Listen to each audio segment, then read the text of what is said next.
पण आईचं हृदय किती मोठं असतं.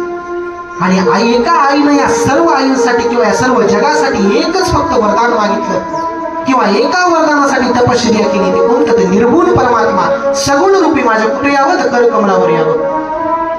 आणि 60,000 वर्ष तप केल्यानंतर काय मिळालं?